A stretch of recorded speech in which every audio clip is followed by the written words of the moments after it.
Today, Master Sergeant John Chapman joins his fellow Medal of Honor recipients on the wall for his actions in the war in Afghanistan, becoming the first, and to date, only airman since the Vietnam War to do so.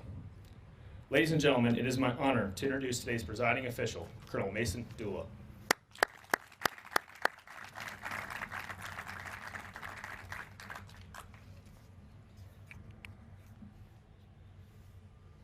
Good morning. Thanks so much for being here. General Webb, Ms. Donna, Command Chief, thank you so much for the opportunity to do this. ATC Leadership Command Chiefs, most of all, Ms. Val, Ms. Terry, it's going to be a special day. It would be less special without you being here. We are very grateful. Chaplain Rodriguez, most of this crowd needs all the prayers they can get, so keep those coming. I'm not sure where we went. Band of the West, thank you. You guys sound great. I'm going to start today by focusing on what all really great speeches should, and that's myself. That might be confusing if you came here today expecting to hear some soaring rhetoric about the Medal of Honor and Master Sergeant John Chapman. And all I can tell you is that it's part of a long and distinguished tradition that nobody in this audience has ever heard of.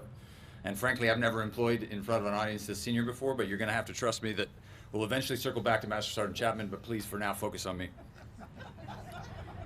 When General Webb offered us the opportunity to honor Master Sergeant Chapman over 6 months ago, I was really excited. I assumed that there would be a short opportunity for me to speak, which means a captive audience for my favorite subject. And it got me thinking about the speech itself and what I should focus on, but I didn't really sweat the details. I mean, a speech about Medal of Honor winner Master Sergeant John Chapman is going to write itself. And I had tons of time. It did occur to me that potentially a parachute jump might distract the audience from remembering my speech at all. We'll see if that plays out. But the more I considered my speech, the more my excitement began to fade a little bit. And to be honest with you, I got a little bit nervous. 19 years after the Battle of Roberts Ridge, most of the good, really good speeches about Master Sergeant John Chapman have already been given. And it occurred to me that perhaps back in 2002, Lieutenant Colonel Webb or Captain Tillis might have heard those speeches. So now I'm a little bit aggravated because I can't really figure out how to start this thing. And my thoughts keep circling back to the seemingly impossible task of writing a speech to honor Master Sergeant Chapman in a way that hasn't been done before. So I lost a lot of time, to be honest, trying to come up with this brilliant and innovative theme to honor Sergeant Chapman in a new way. And then, and you can't really make this up, it started snowing in Texas. And in this surreal moment, instead of working on my speech, I found myself watching my 5-year-old son ski down a hill at the Lackland Air Force Base golf course. And General Miller, this may be too soon, ma'am, but if you've gotten any reports about damage on the third tee box or pictures of a kind of spread-eagled impact crater roughly the size of a small human, I just want it on the record right now that I know nothing about that. But I got back on task because speeches don't write themselves. And I'm not trolling for sympathy, but it was hard. I mean, it was cold, it was dark, I was writing by candlelight, and I had to keep running outside to my gas grill on which I was boiling water. And when I came back in the last time, I bumped the candle, the wax got all over the speech, some got on the dog, it got complicated. And to be frank, I ran out of time, so there's no speech. But since I'm up here, I thought I'd share a few stories about the speech that I could have written if I had time, and it would have been awesome. I could have written a great speech about combat. It's been the shared experience of the Special Operations community since we lost Master Sergeant John Chapman. And combat stories are always an easy crowd pleaser. I could have written a killer speech about Master Sergeant Chapman marching into his commander's office and volunteering to sit alert to backfill a position with a Navy team pulling the nation's most sensitive missions. And how that alert led to a deployment to Afghanistan in 2002 when the Taliban were reeling from the nation's response to 9/11, and frankly, Afghanistan wasn't terribly kinetic. And how that deployment and the battle on top of Takur Ghar taught a generation of special operators the kind of fight that they were in. And it transformed a relatively inexperienced special operations force into something else. How it created a machine designed to relentlessly hunt men. About the pressure that came from living inside of that machine. And how Master Sergeant Chapman's loss was the harbinger to all too frequent reports of casualties and fallen comrades and ceremonies at Arlington. that robbed the force of rest even when it was in garrison, because someone you knew and loved was always downrange. I could have written a great tactical speech about Mako 30 and Razor 01 and hot HLZs and plunging machine gun fire and thigh-deep snow and the ties that bind small teams together during horrific circumstances. I could have written a really good speech about combat, but I think it would have been the wrong speech. Anyone who really knew Master Sergeant John Chapman would say with absolute certainty that he was not defined by his combat experience, even an experience as heroic and awe-inspiring as Robert's Ridge. But I'm not sure that either Miss Terry or Miss Val needs a speech about combat to know that Master Sergeant John Chapman was a really hard man, and we sent him to do impossibly hard things in really hard places. With better time management, and frankly, with fewer second-degree burns to golden retrievers from candle wax, I could have written a totally different speech. A real tearjerker about families and Spartan wives and the price paid by those who love them that allow men like Master Sergeant John Chapman to be valorous in combat. That's working. There's a really good speech about the courage and strength of Miss Val and Miss Terry in every line of Master Sergeant Chapman's Medal of Honor citation. Supporting an operator that works at Fort Bragg is hard business. Raising 2 girls for extended periods of time as a quasi-single parent and then as a widow is hard business. There's a great speech in there somewhere about love and sacrifice and the long line of strong women who, like Miss Terry and Miss Val, paid a steep price for the chosen professions of their sons and the men that they love. But I think that would have been the wrong speech too. It would have missed what you taught us about resiliency, Miss Val, before most of us knew what that word really meant. We learned about it by watching you. A speech like that wouldn't have captured a fraction of the obstacles that you and the girls have fought and overcome since losing John, and how in some very real ways you're a more accomplished fighter than your husband was. So I'm driving here this morning and I'm doomed. I'm 0 for 2 on great speeches that I didn't take the time to write. And I'm outlining these challenges to my chief. Well, he used the term panic attack. But I prefer a calm and thoughtful description of an impending train wreck.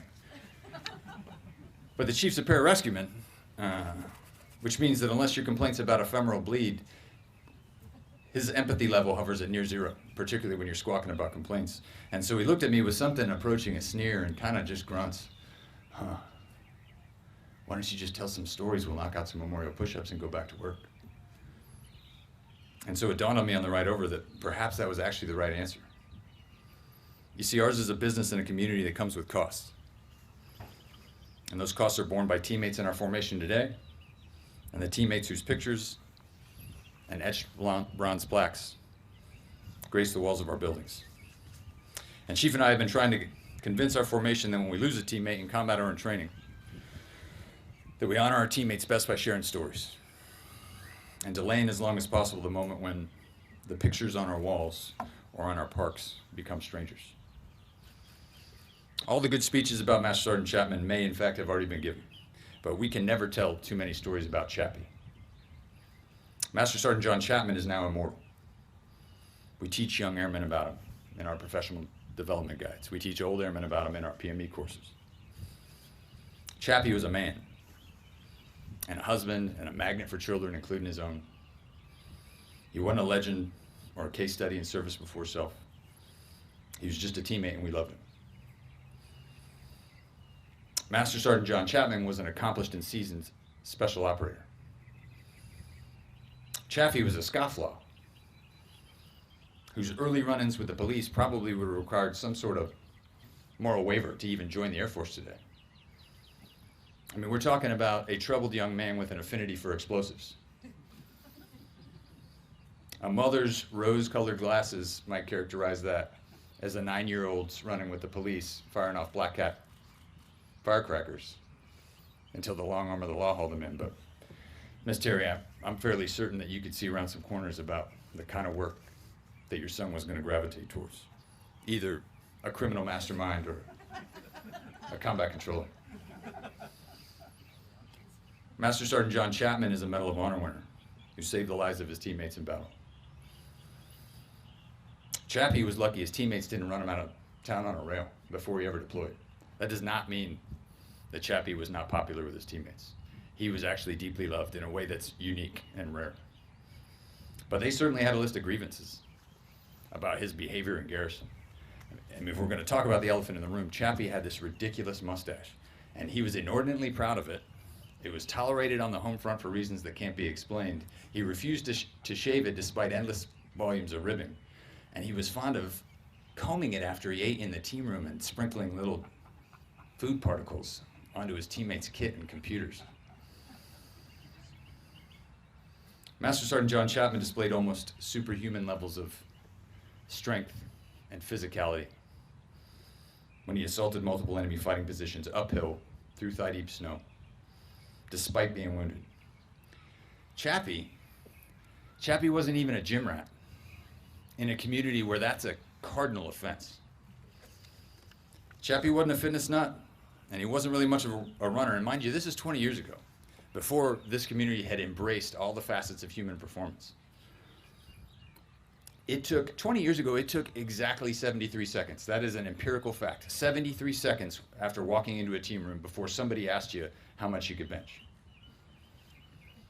Usually with a menacing leer. Hey man, where you from? Yeah, that's cool. So what's your bench? Do you even work out, bro? That wasn't Chappy. He'd rather be home with Bria Madison than Jack and Steel. His one saving grace is that he was half dolphin. Likely a legacy of his near Olympian career as a diver and a swimmer. He could swim circles around anybody in the team room, a fact that he'd like to remind his teammates of after dive workup submissions by reporting back to the team room with a neatly pressed 2-standard BDU top, some Teva sandals, and a brightly colored Speedo. And then pretending that nothing was amiss, going about his duties for the rest of the day. That's not an amusing quirk in most team rooms, Ms. Val, and I frankly blame you for that because I know he came home and laughed with you about it, and it is inappropriate. Shame on you. Master Sergeant John Chapman stares back at you, at the pictures on our walls, from the pictures on our walls, with the moral authority of a Medal of Honor winner. Chappy's morality was anchored in his ability to be a father figure to damn near everyone around him. He embraced the dad life before dad jokes became a cool meme. But this particular dad figure relished in his teammates' fear and discomfort. Chappy and a new teammate, were deploying to do a sensitive survey mission in West Africa. And so they were headed to Liberia, to the embassy in Monrovia, but they stopped over in the Ivory Coast. And it's his teammate's first trip, so he's looking to Chappy to make sure that he doesn't make a wrong step. And it's a different time and a very different place. What was always a constant is that Chappy was covered in children, so as they're in the terminal, his teammates thinking through his actions, thinking through the next steps of the mission, Chappy's mobbed by small children. And because it was a different time and because it was 9/11, there's no sky bridges in the Ivory Coast airport, as it turns out. You walk out onto the flight line so you can get on your plane. And so they walk out and confront this smoking heap of a Russian aircraft is a kind term, some sort of turboprop job. It's got a flat tire, and what appears to be the Russian pilot is manually pumping it up as they walk out to the aircraft. You kind of have to duck under this half-built ramp to get into the aircraft, and the spars and the skin of the aircraft are exposed because all the plastic cowling's gone. The front 3 or 4 rows of seats are removed, which didn't make sense at the time, but it was clearly an airplane you'd rather jump out than fly in. And so Chappy's teammate starts getting really nervous and pretty evident. I mentioned it was West Africa, so it's getting hot. And so now the sweat starts coming. He sits down in his cheap plastic seat to find 2 male ends to the seatbelt. And he looks over with kind of the universal, hey boss, signal to Chappy, and Chappy just laughs and leans over and ties the seatbelt in a square knot so that his teammate can feel safe. And the Russians disappear after chattering in Russian, and it looks like they're trying to start this thing up and take off, but not before they load the goats and the chickens in the front, which is why the front seats are gone. And so now the smell's really coming in. You can paint a pretty vivid picture. If you're not wild about taking off in this thing, and chickens are running around pecking at your feet, And so Chappy's teammate is terrified at this point and kind of staring straight ahead, trying to keep it together, and Chappy starts laughing uncontrollably next to him.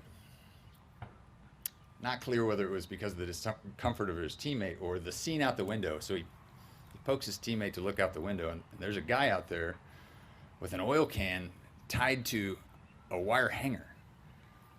And oil is running like a sieve out of the engine that they're trying to get started, and he's dragging it over, opens up a cowling of the engine and dumps the oil back into the jet, slaps it, throws the propeller, and runs off. Chappy's teammate said he was near tears watching this, and Chappy couldn't stop laughing.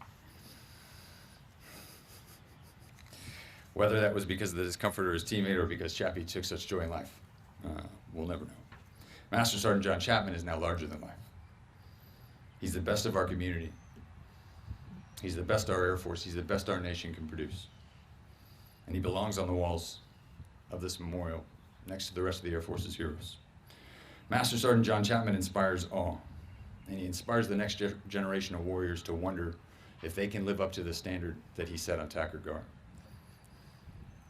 But Master Sergeant John Chapman doesn't really inspire affection. He's almost become too big for that. But we can still love Chappy. His humanity and his quirks and his sense of humor. We can honor Master Sergeant Chapman. But Chappy's who we'll miss. Miss Terry, Miss Val, we're not going to win the battle against time.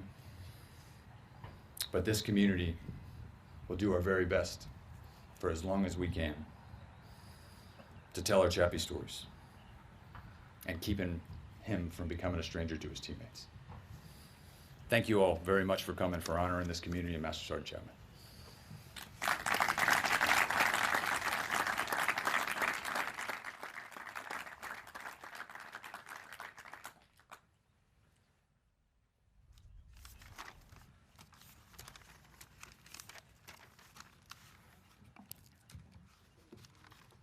Thank you, Colonel Dula.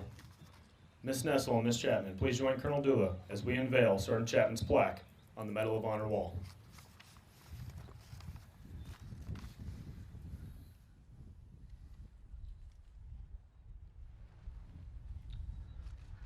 Ladies and gentlemen, the newest addition to the Heritage Park Medal of Honor Memorial, Master Sergeant John Chapman.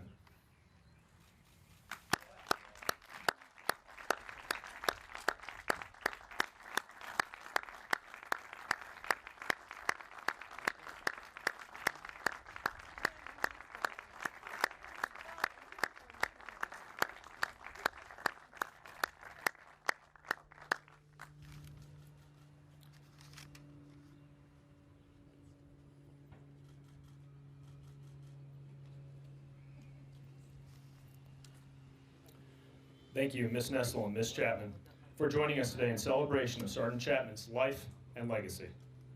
Ceremonies such as today are always tempered by the solemn remembrance of our teammates who gave their lives in service to this great nation and the Gold Star families they have left behind. To end today's ceremony, in honor of those who have made the ultimate sacrifice, we invite you to join us in a time-honored tradition, memorial push-ups. Chief Master Sergeant Todd Popovic will lead us in the event. Once we start the event, we're going to have two columns formed up here. I'll lead the first column form up on me. We'll have 2 rows down the middle, and everyone else can fill in the sidewalk, please. Call in.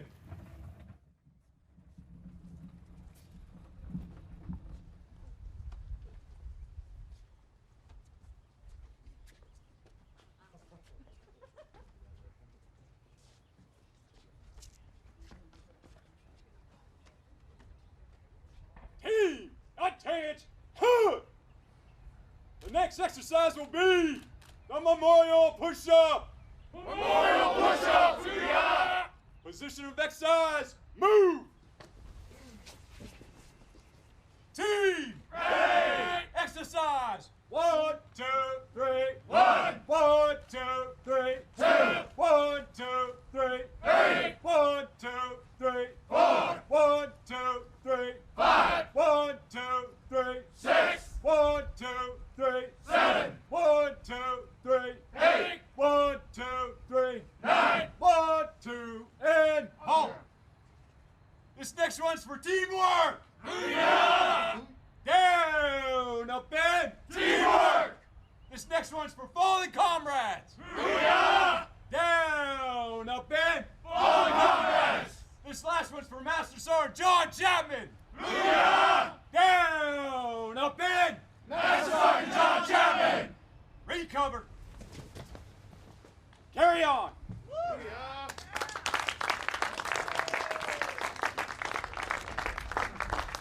Nice jump.